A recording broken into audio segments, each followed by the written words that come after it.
Good afternoon and welcome to today's mission status briefing. It is flight day 10 with the STS-133 crew. And with me this afternoon is Royce Renfrew, and he is the lead flight director for the International Space Station. Welcome, Renfrew, and let's begin today with a little bit of an update, and then we'll take some questions. Okay, thank you very much. I told you all yesterday that we had three major activities we were going to try to accomplish today, and I'm happy to report that we got all three of those activities almost entirely complete. I'm very excited to have completed all of those activities today. The first one I want to talk about is the oxygen generation rack that Commander Kelly was working on today. We went in and put a filter into that system. As I told you, we wanted to put some chemicals into the OGA and put a little screen in there to filter out some particulates. We got Commander Kelly in there. He did that work for us this morning, and then we spent some time commanding it from the ground. Got a little bit behind the timeline there because we had to tweak a few of the parameters for a couple of hours to get it to behave exactly like we wanted it to, so that remediation kit that we installed functioned as we wanted it to. We eventually got that going a little bit late in the timeline and did the activities that we wanted there. And then turned Mr. Kelly on again to go in and remove some of that equipment. Some of it is still installed. And then this afternoon when I left console, we were actually doing one last test on it. So we still have about an hour's worth of ops on the ISS commander's activities tomorrow to go back in and strip out all of that temporary remediation kit that we installed today. So we'll take care of that on flight day 11. We also took a couple of samples, some water samples to bring home on Discovery so we can analyze that back on the ground, and then I hope to get the OGA back up and running in the increment as soon as we've done the analysis on those samples when they get back on the ground. So 95% done there with maybe an hour's worth of work on the commander's timeline tomorrow. The second major activity that we did today with Mike Barrett and Paolo Naspali, working on the lab carbon dioxide removal assembly. Dr. Barrett took one of the front beds out of that seeder that had a short in it. That shorted out during EVA-1, and we decided to go ahead and do the in-flight maintenance on that today, particularly because Mike Barrett had done that previously during his increment, exactly the same signature. We needed him to do exactly the same thing. So he took that bed out of the seeder, and then you got to see over his shoulder a lot today while he was working on those very, very small wires with multimeter, testing a bunch of wires for us until we found where exactly the short was. And it was somewhat humorous to watch medical Dr. Barrett with a pair of forceps in his hand reach in and get those small wires out and clip them. We put all that back together. Mike did another great job on that. We put that back in the lab carbon dioxide removal assembly in the air revitalization system rack, or the ARS rack, this evening, and spun that up, and I actually had a text message from the engineering folks not too long ago that said that seeder is now back up and running, so it's happy and healthy, and Mike Barrett's work on that worked perfectly today. Then the third major activity that we did today with the remainder of the crew was to finish our PMM outfitting activities to get rid of all the launch equipment that was in there, all the stuff that we needed to make sure that nothing got rattled loose while Discovery lifted off the pad and went through about 3 Gs going uphill. Once we get it into 0 G, we no longer need all that hardware.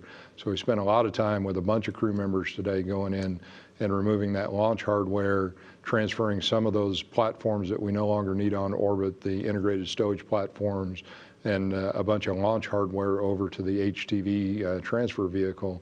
And we had a camera pointed in there as well today, so you could actually see the crew transfer stuff out of the PMM into the HTV. We also spent some time, as I told you yesterday, getting some additional stuff out of the HTV. So we got the food out of there today that came uphill and moved that into ISS.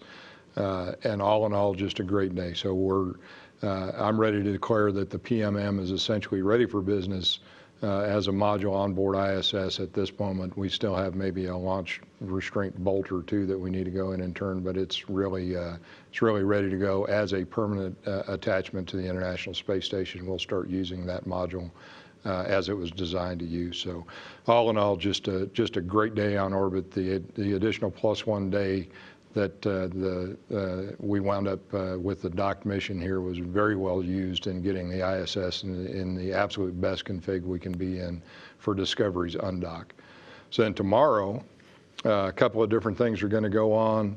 We're going to get the hatches closed about 2:30 in the afternoon Central Time. We'll also have the management teams for both the shuttle and the International Space Station tomorrow have their discussion and give their go-no-go for the undocking. And then the undocking is actually going to occur Monday morning at 6 a.m. Central Time. Discovery will undock from ISS for a landing on Wednesday at 10:58 Central is the first opportunity at Kennedy. And with that, I turn it back over to you.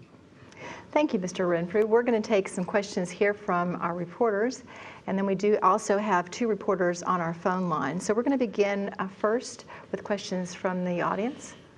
Any questions? Denise Chow. Denise Chow at space.com. There's some cargo transfer that's scheduled for tomorrow morning. Is that also work on the PMM and the HTV, or what's going to go on there? What we need to do tomorrow morning is get the late stow activities done. There are some time-sensitive payloads on board the ISS that we need to get transferred over to Discovery, and we want to do those as late as we possibly can so that we get them on the ground in good shape so we can get them out of Discovery. So we hold on to those until the very, very last opportunity to transfer those between the 2 vehicles, and then we'll get them back on the ground for that time-sensitive payloads. And there are a couple other odds and ends that we need to get thrown across the hatch there, but essentially the majority of the transfer ops is done. And do you know if there's anything special planned during the farewell ceremony for to commemorate Discovery's last flight?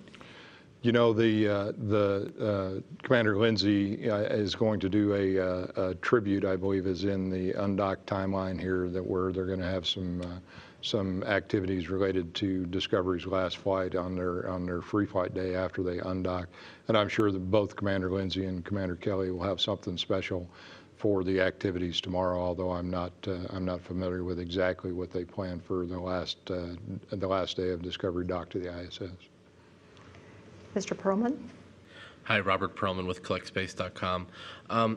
Can you just remind me what the advantage is of having the crew shut the hatches the day before undocking rather than doing it all on the same day? Is it mostly for the shuttle crew's benefit, or is there an ISS benefit as well?